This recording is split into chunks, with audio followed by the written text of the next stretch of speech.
Welcome back. Thank you very much. We're going to now have a guest, David Noakes here, is going to tell us about the wonders of GcMAF, and I think this might be one of the most important and enlightening things you've heard for a long time. So thank you very much for coming, David. Thank you, Clive.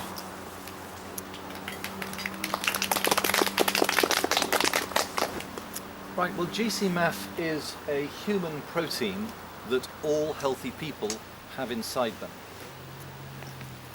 It has 20 attacks on diseases that we know of at the moment. The immune system doesn't work without it, and of course the immune system can get rid of about 6,000 different diseases. So it's a very, very important protein in your body. However, if a disease comes along, and this includes cancer, the disease will try to prevent production of your own GcMAF. And it can do that if you are weak, if you have a down period, if you are stressed, if you've eaten too much sugar. You are giving the enzyme nagalase, which diseases send out, a chance to prevent your body making GcMAF. And So is that MAF? it's spelt Golf Charlie, Mike Alpha Foxtrot. So if that happens, you then lose your 20 attacks on various diseases. 6 of GcMAF's attacks are on cancer, and you lose those. So if the disease that is taking down your GcMAF happens to be cancer, if successful, the cancer will then explode and take over, and you are usually dead in about 5 years. There are about 1 billion people, we estimate, in the world who do not have GcMAF inside them because of disease. So 6 billion people have it and about 1 billion don't. Obviously, as it's a human protein, as all of you can attest, it has no side effects, and you can attest to that because you have it inside you now. So what we do in our company, in our laboratory, we extract GcMAF. We can extract it from blood or milk, only obviously from healthy blood or milk, because unhealthy blood or milk won't have it. It's a 24-step process, and we end up with 1 billionth of a gram of GcMAF, which is what we administer. 1 billionth of a gram. That is all you have inside you. So we then give this GcMAF, which we have to suspend in saline solution because it is such a small amount.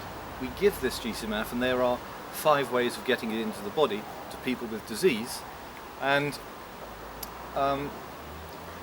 within minutes of getting the GcMAF back into your body, your attacks on the diseases start up again. And the last thing to start is your immune system. It takes 3 weeks for your immune system to be rebuilt. It's stunning, really, how many diseases can be cured by GcMAF. Autoimmune diseases. We had a chap come in over the moon. He was in and out of A&E. He had all sorts of diseases related to his autoimmune condition. They've all gone now in, I think it was 3 weeks. It can cure herpes, not all the time, 50% of the time, in about 4 months. It cures ulcerated colitis, IBS, most of the time. Diet is what makes the difference. GcMAF starts life out in the body as GC protein, and GC protein's made in your liver, and the GC protein is made into GcMAF by your immune system. A B cell comes along and takes 1 of the 3 sugar molecules off the GC protein, and a T cell does the same, and you're now left with GC protein with 1 sugar molecule, and that is GcMAF. Sorry, please repeat. Yeah, that last topic you said. Right, how the body makes GcMAF. GC protein turns Right, so your liver makes GC protein. 3% of your blood is GC protein. And a T cell from the immune system comes along, takes one of the 3 sugar molecules off a GC protein molecule, and then a B cell does the same, and now you have GC protein with only 1 sugar molecule on it, and that is GcMAF. But it only does that to a tiny amount of your GC protein because you only have a billionth of a gram of GcMAF inside your body.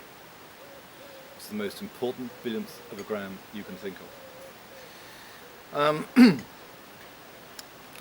So, in the body, GcMAF and GC protein are part of the vitamin D pathway. In fact, one of the names of GcMAF is vitamin D binding protein, which means GC protein.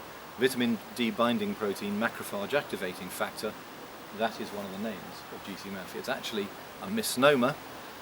Back when it was first discovered in 1990, 24 years ago, they thought all it did was rebuild the immune system and activate macrophages, which is why it was called macrophage activating factor.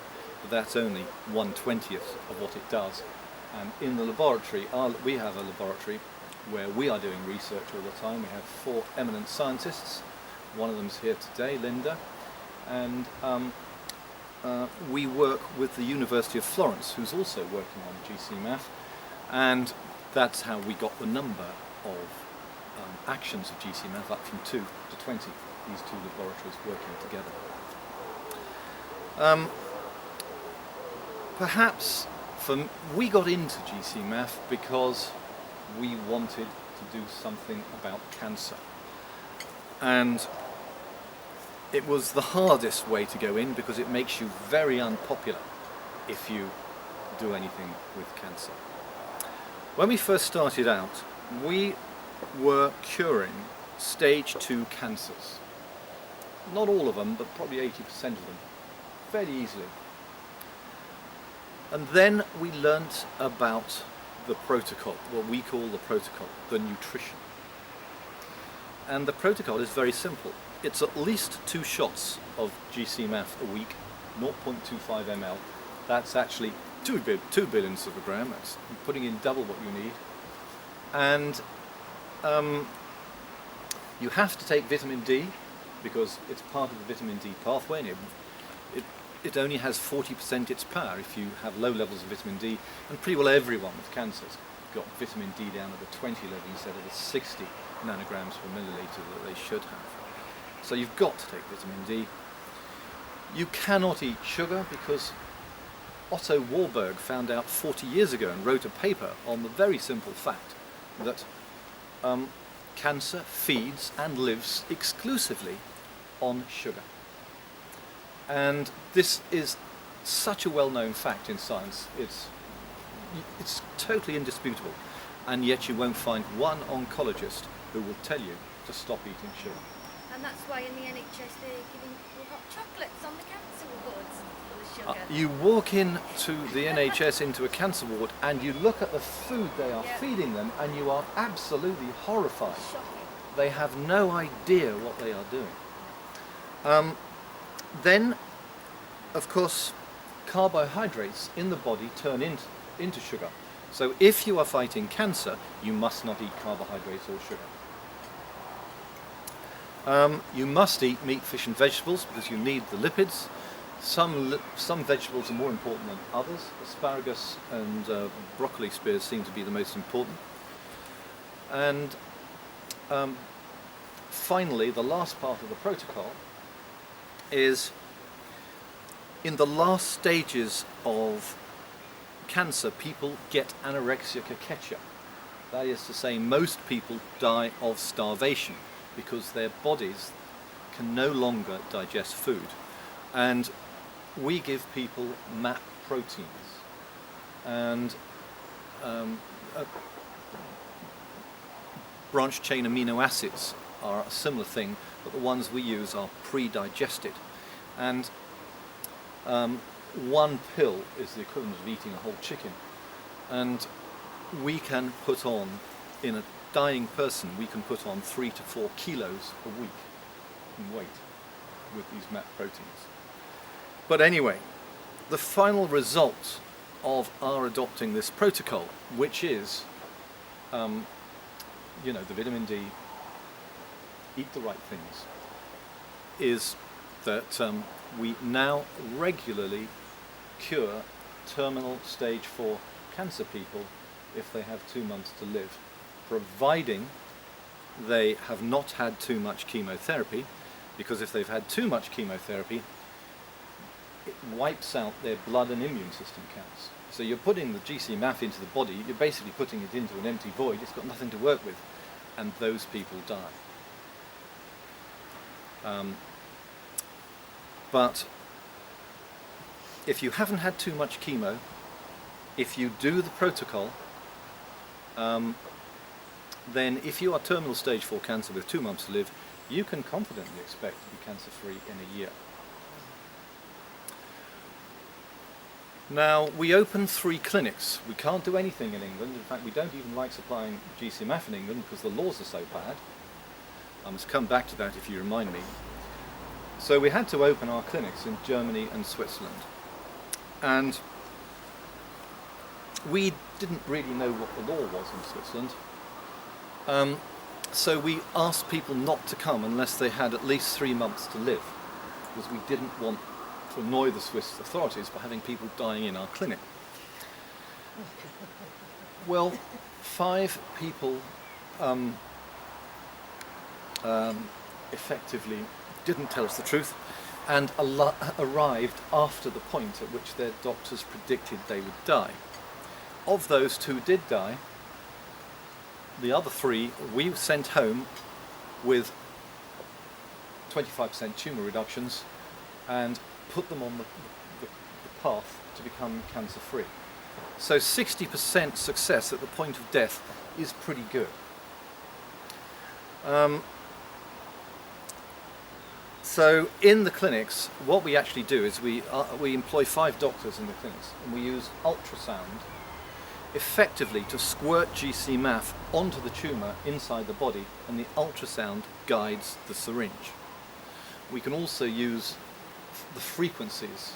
We know the frequency of GcMAF in Goleic, so that we can drive it in the right direction. And you can actually see it. You can actually see the Goleic. Actually, we only use Goleic in the clinics. You can see the Goleic being driven into the tumours. So on the first week they get a 25% tumour reduction on average. The worst we've had is 8%, the best we've had is 40%.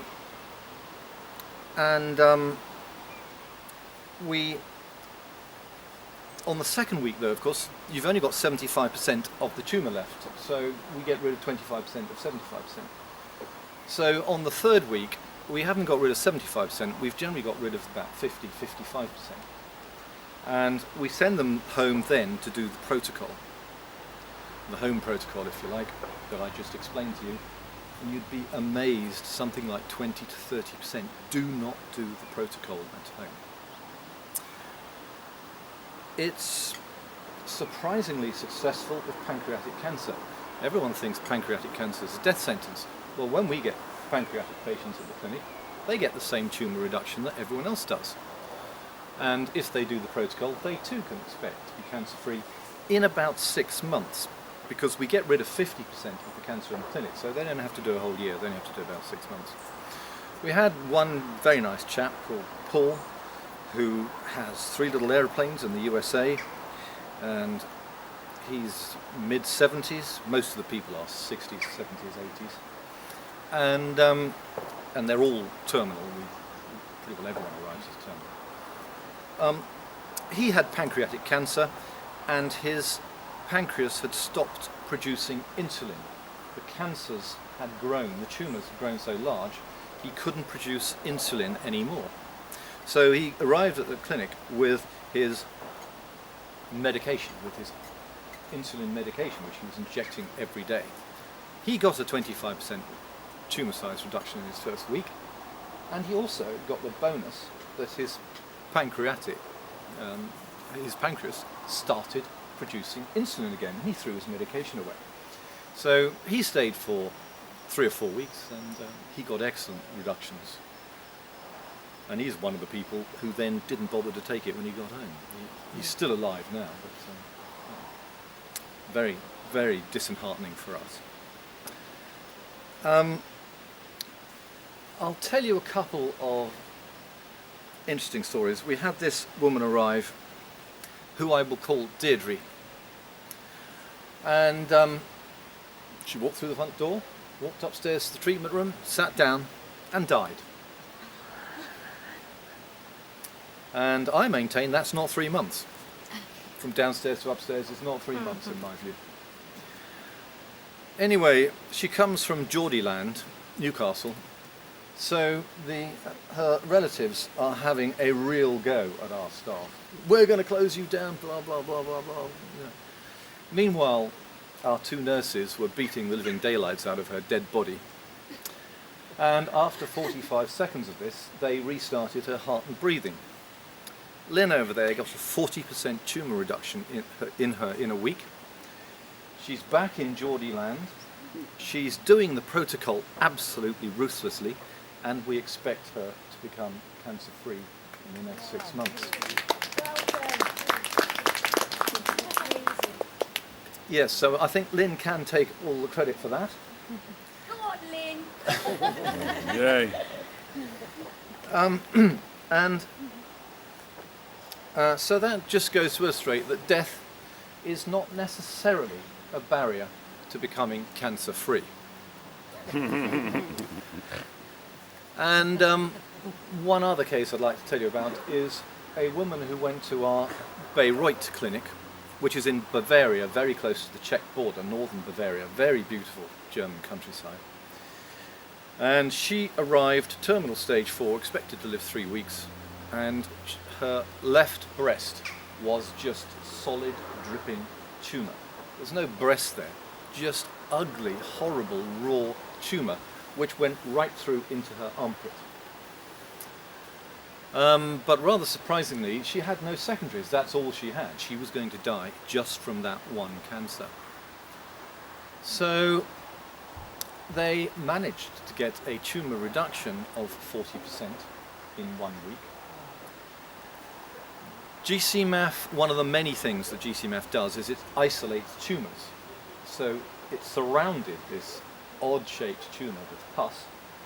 They sent her in for surgery the following Wednesday. So she did a week in the clinic, finished on the Friday, went to surgery on Wednesday. They plucked the whole thing out. Surgeons plucked it out incredibly easily because it wasn't connected to anything anymore. And she became cancer-free in 11 days flat. Now, that cancer will come back if she does not stay on GcMAF for another 8 weeks. She needs to be absolutely certain that the cancer has gone and that her own body's GcMAF has started up again. So she needs to take, it's a precaution if you like, she needs to do another 8 weeks. And if she does, that'll set her up for the rest of her life. Her GcMAF will start up again, and that cancer will never come back again. I wonder if there's any other stories I should tell you. Well, we have a number of people in Guernsey where we live. We have a woman who was terminal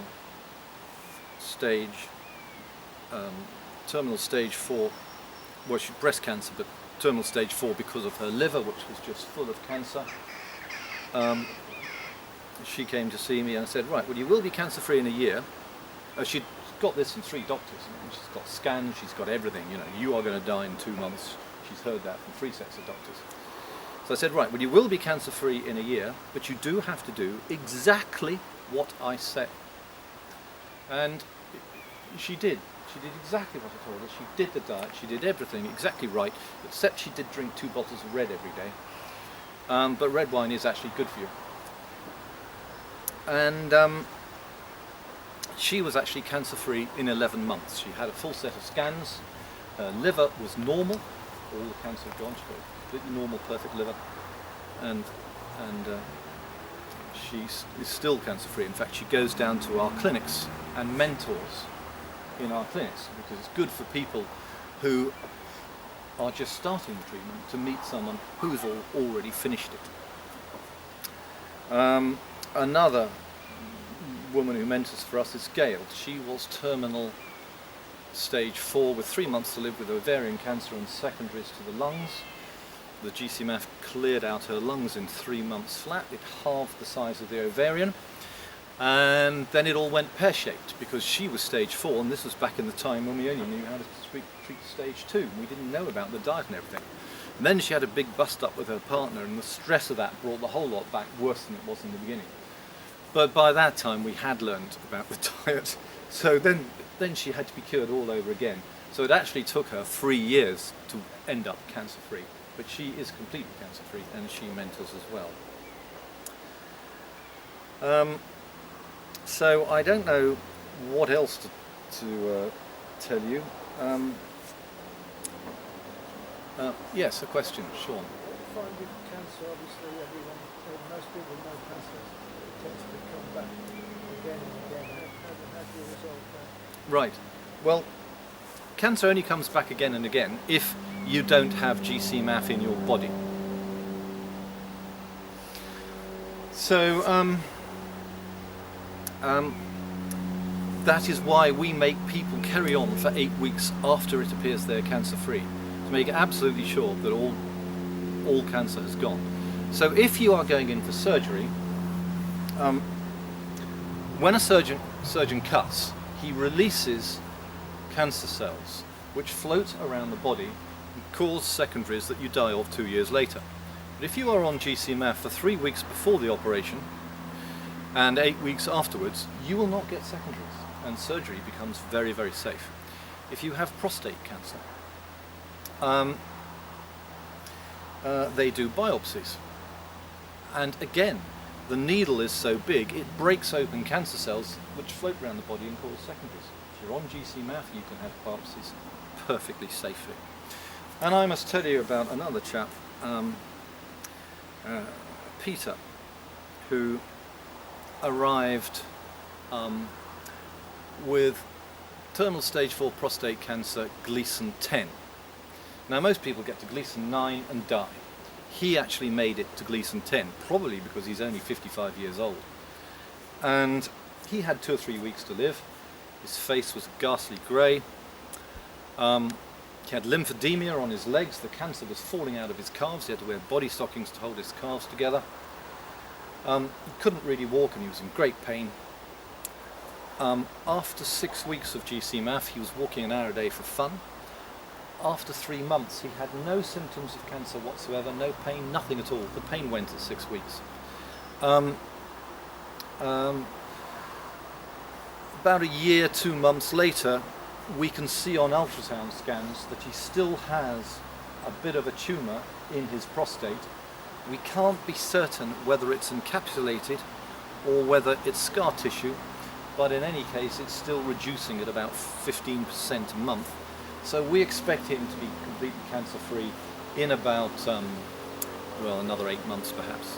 So he may be 20 months from start to finish, but then he was an exceptionally difficult case.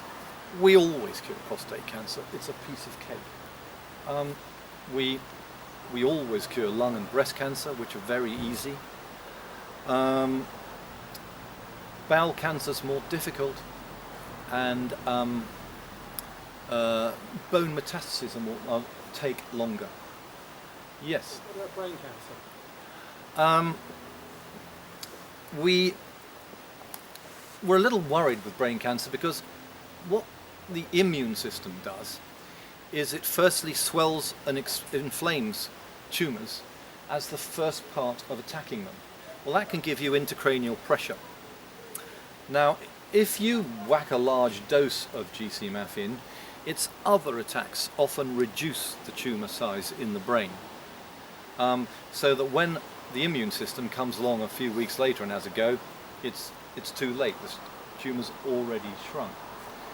Works very, very well with cyber-knife surgery, because with the surgery you can reduce the size of the tumour, and then you really don't care whether the GcMAF swells the tumour because you've got all that extra space there. Oh, and we do that in our clinic, by the way, very successfully. We treat brain cancers in our clinic quite confidently now. Brain degeneratives. Any of you had any experience with that? Right. We actually found 10 of the things that GcMAF does, 10 of its actions, and 3 of them are on the brain. It reactivates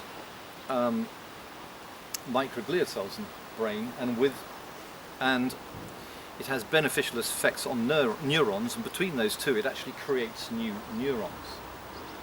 So we predicted in the paper we wrote that it would be good for Alzheimer's, Parkinson's, ALS, and what's the other one? My father's got progressive supranuclear palsy. MS.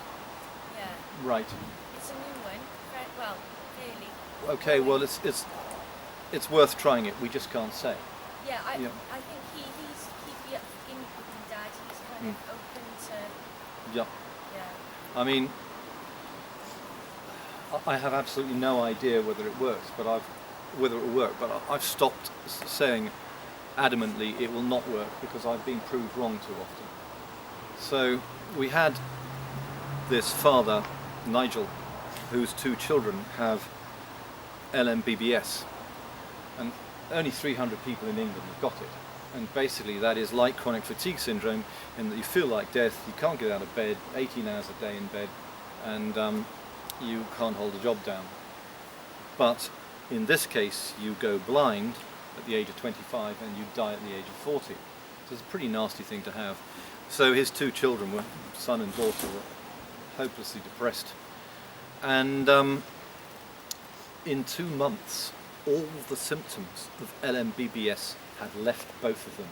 And absolutely incredibly, their opticians reported that their maculas were growing back. Their eyesight is improving, and at the rate they're going to be able to drive in a year. Where you mentioned Parkinson's, I know that Steve, my dad's got this Parkinson's disease. Parkinson's, can't see it. It's part of the Parkinson's family. Yeah. So what improvements did you see with someone who had Parkinson's? Well, this is the trouble. We really got into this the wrong way around. We got into it because we wanted to help people with cancer. Yeah. And of course we are upsetting incredibly powerful chemotherapy pharmaceutical companies, and there have been 7 attempts to close us down as a result. If we had gone in another way, perhaps the way you're suggesting, we would have had a much quieter ride. Yeah, right. But because we went in with cancer, no one is looking at us for Parkinson's or this sort of stuff, so we don't have patients for Got a that. patient in my dad if you want one. Okay. See me afterwards. Okay. Have you had any success with motor neuron? I don't think it would be successful with motor neuron disease. We have 8,000 patients. About 3,500 of them are autistic kids. We improve 85% of autistic kids. 25% of them become free of autism and they go back to normal school. Can it count for Asperger's as well? Yes, I think so, yes. Yeah. But in our clinics, and actually the figures with ME are somewhat better than that. We have this brilliant group, the Chester ME Self-Help Group near Liverpool, run by these 2 incredibly bright women who have a file that thick on every one of their members. And we know for a fact that we 85% cure 70% of people with ME CFS. And that would have been a good way to get in, but we had no idea it was going to do this at the beginning. Um, Can't you just rebrand? Well, yeah, that's not a bad idea actually. Close everything down and start up again. Don't tell anyone that it's good for cancer. Word of mouth. Yeah. So yeah, we've got 8,000 patients, and I would think then probably 2,500 are cancer, quite a lot are ME, and then it's scattered over all sorts of things. We had a taxi driver who'd got ulcerative colitis, and he'd be driving along with passengers, be completely unable to control his bowels and have these nasty accidents in front of passengers. Well, he's now got complete control of his bowels. Took him about 1 month, and his ulcerative colitis is just disappearing every day. My programmer had Crohn's disease, and so we put him on GcMAF, and we've been sending it to him for about 14 months, and to my fury we found out that actually he was cured 6 months ago and he hadn't bothered to tell us. And we do have enormous problems with feedback. Everyone ticks a box. They go to the website, they fill out the form with their name and address and tell us what they've got, and then they tick a box. I promise to give feedback, and 80% don't. And even my own programmer won't give me feedback. So it's a bit of a struggle getting the data together. We have perfect feedback in 2 places. That is Guernsey, where we live. To get it from you. We'll get the feedback. So It's only a few phone calls and then exactly. So in Guernsey we have perfect feedback. We have 120 patients in Guernsey, and they are the only ones who come to our house. And we say, have you done the 10,000 IU of vitamin D today? Did you take your 2 shots? We make absolutely certain they do the full protocol. And not only is the feedback best in Guernsey, but the results are best in Guernsey, because we force them to do the protocol. And we do have some quite astonishing results. It is also a upsetting thing to be doing, because we get people come in with terminal stage 4 cancer who've had chemotherapy. We ask to see their bloods, and when we see their bloods, we know whether they're going to live or die. If they've had too much chemotherapy, the bloods will be awful, and we can't tell them they're going to die. We have to tell them, oh yeah, this is definitely going to work, because, you know, Lynn's actually saved one of these. See, we can't tell them you're going to die, because actually 1 in 20 of them won't. But we had a 17-year-old boy die who'd been chemoed to death, literally chemoed to death. Devastating for us, devastating for Lynn, and you know this is happening all the time. So when should you use chemotherapy? May I have an answer to that question, please? Never. You Is are- it 0.3? Is it 3% in the oncology? 3%. So 97%. Waste of time. You're absolutely right. It's actually, chemotherapy is supposed to contribute to the improvements in 2.3% of cases. Yeah. But But placebos do better than that. yes, placebos do What better than about that. the Absolutely. radiation? Sorry. What about the radiation, radiotherapy, tablets and stuff? Cyber knives can be good. Mainly radiation just destroys the person, just as chemotherapy does. But cyber knives is very targeted and it's very good for the brain. But that's the only place I would use it. But you're absolutely right, you should never use chemotherapy. You'll always bump into someone, well, I took chemotherapy, saved my life. Well, okay, but actually, you'd have done better just to have done the diet. If chemotherapy saved you, you'd have been a lot better off with the diet, would have had better effects and no side effects. So there's no time when chemotherapy is indicated. But oncologists tell you, when they arrive, they lie to you, that the only options are slash poison burn, chemotherapy, radiotherapy and surgery. They lie. And they say, no, there is nothing else. Absolute lies. There are half a dozen treatments for cancer which have been used successfully in the last 100 years that have saved thousands and thousands of people. You've probably heard of Isayak. Oh yeah, Asiac tea and Yeah, so what happened with the Sayak is American Indians would watch animals that had cancer and see which herbs they ate. And they remembered those herbs because they didn't write anything down, and that became the recipe. And that was given to a nurse called Renee Case. And Isayak is Case backwards. And she was curing people with cancer in Toronto, Canada. And the town that she lived in, which was called Bracegirdle or something, gave her a hospital for $1 a year, and she had Americans pouring over the border in ambulances, and a few months later they'd be driving back in their cars. She was curing thousands. Well, of course that couldn't be allowed. The chemotherapy pharmaceutical mob had a word with the borough council and got the hospital withdrawn from her, and she had to close down. It's a very evil world out there. Dr. Raymond Wright that happened to as well, isn't it? Wright machine. Yes, yeah. So the power of the pharmaceuticals is stunning.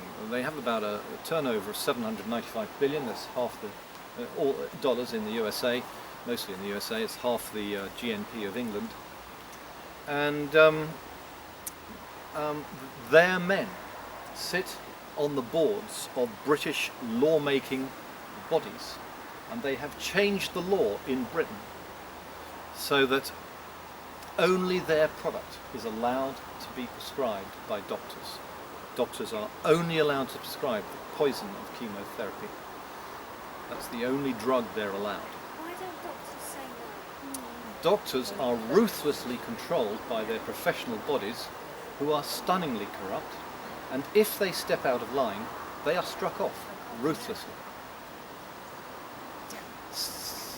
Yes, Richard. Yeah, what would the cost of someone with cancer at home taking your product, what would the cost be roughly?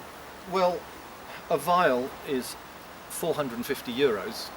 I mean, we don't do anything in England. The laws are so bad in England, we do nothing here at all, so it's all done overseas. So it's for, well, Switzerland, Germany mainly. But you say in Guernsey, or what? Well, we don't do anything in Guernsey. We're not allowed to do anything there. Okay, you do the 8-week follow-up in Guernsey. Yeah, we do the follow-up. Oh. We do the admin in Guernsey. So it's 450 a vial, which does 8 shots. €450. You need 2 shots a week? 1 shot a week? Okay.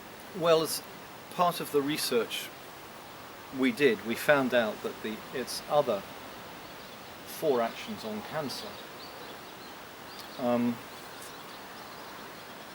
have a half-life of only 3 days. So we now say take 2 shots a week. But if you are terminal stage for cancer, the more the better. So take 1 ml a day. But in our clinics, we actually give 2 ml a day because different people respond. You know, some are brilliant responders and need very small amounts, and some are awful responders and need huge amounts. Well, to be belt and braces, we give everyone huge amounts because we desperately want to send them home with a 25% tumour reduction, so we don't care what it costs in terms of GcMAF, we just make sure they get the results. So yes, this $795 billion chemotherapy mob, their lobby is worth $1 billion. They control Cancer Research UK, their men sit on its board, and Cancer Research UK actually has a wholly dishonest webpage rubbishing GcMAF. And in it they say that it all depends on just one scientist. I'm sorry, there are 180 scientists who've written research papers on GcMAF, and they are lying. Simple, straightforward fraud. And I consider that the Cancer Research Charity is a huge fraud because the cure for cancer was discovered 24 years ago, and they're still raising $500 million a year fraudulently in donation. Folks, but quite a lot about Sorry? With having on Facebook quite a lot about that because theirs is one of the adverts that comes onto your page Yeah. whether you want it or not. So every time Yeah. it comes into my page, I remind them. And people are learning because people that normally wouldn't associate with my sort of stuff because Yeah. seeing those comments. Yeah. I mean, if Cancer Research UK was in the least bit interested in getting rid of cancer, it would go back to one of the 6 proven cancer cures that have come out of the last 100 years. You know, just diet will stop stage 3 cancer in its tracks. Diet will cure stage 2 cancer.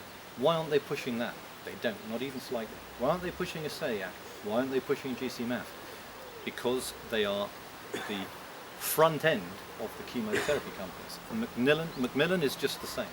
2 very evil charities. And then there's another charity, so-called charity, Anti-Cancer Fund, the Anti-Cancer Fund.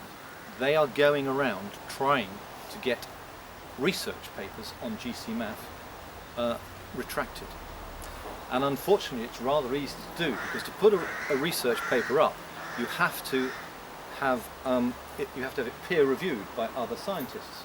But to take a research paper down, you've just got to convince the admin clerk that this is a bad paper, and the admin clerk will take it down. It doesn't go to peer review. So they've already successfully and completely fraudulently, with totally fraudulent arguments, and one of the 3 doctors involved is actually marketing a competing product, which they conceal in their submissions.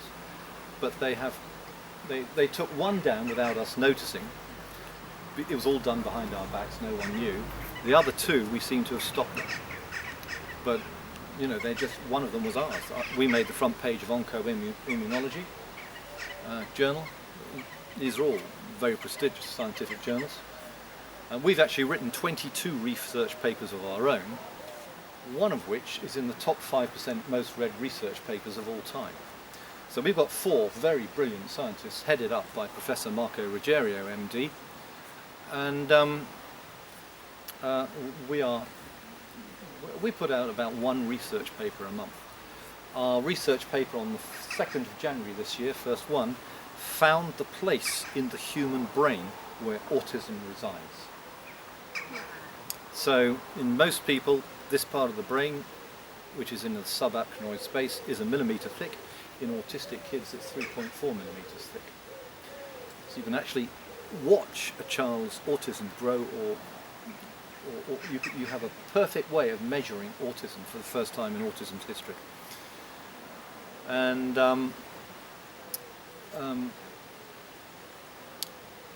another thing that happened was Professor Marco Ruggerio's mother had breast cancer. And she had it all tested at a hospital in Italy, and they've got all the numbers, absolutely everything, you know, terminal stage 4, don't know, you know. So Marco says, well, you better come to my clinic for 3 weeks, because he was the first doctor in our first clinic. And he got a 40% tumour reduction. The whole thing was surrounded by pus. They just plucked it out. Easy. It had actually invaded the pectoral muscle, you know, but it had come back out of the pectoral muscle while on Goleic, which is our own version of GcMAF, which is a bit more powerful. And she went back to the hospital. Now she had tested positive for the HER2 oncogene. Do you know what an oncogene is? Well, in your DNA you have genes, and sometimes the genes go bad. They mutate and become an oncogene, which is a gene that generates cancer cells. You can't turn these things off, but once you've cured cancer, your body, all of us make about 10,000 to 100,000 cancer cells a day, and the GcMAF in our bodies gets rid of them. So you can't turn the oncogene off, the HER2 oncogene off, but your body, the GcMAF in your body, it doesn't matter, it'll keep killing the cells the rest of your life the normal way. However, when they got her back to the hospital and they tested her again, the Goleic had turned off the HER2 oncogene, and this is the first time it has been done in a human body in the history of mankind. They've done it in the lab before, but they've never done it in a human body. So what's Goleic? Well, it's what we use most of the time. It's basically GcMAF with oleic acid, and we put this molecule together because it's 25% more powerful in the human body than straight GcMAF, and it oleic acid, of course, you find in olive oil and in the human body. And it's more robust, so you can nebulize with it, and you can make suppositories out of it, which you can't with straightforward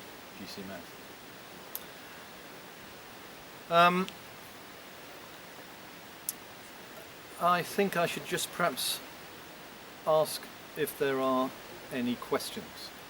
Is there anything that you can increase your GcMAF in your body other than eating broccoli and asparagus?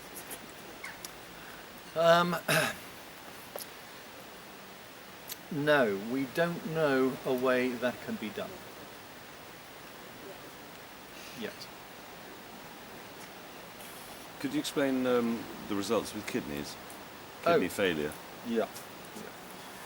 So when we first started out, we had this chap from Sardinia, and he had everything under the sun: EBV, hepatitis B, and chronic cirrhosis of the liver. It took a year to cure his hepatitis B. He was only taking 0.25 ml a week, and we didn't know about the diet then. We can probably do it a lot quicker now. It took him 16 months to be completely cured of chronic cirrhosis of the liver.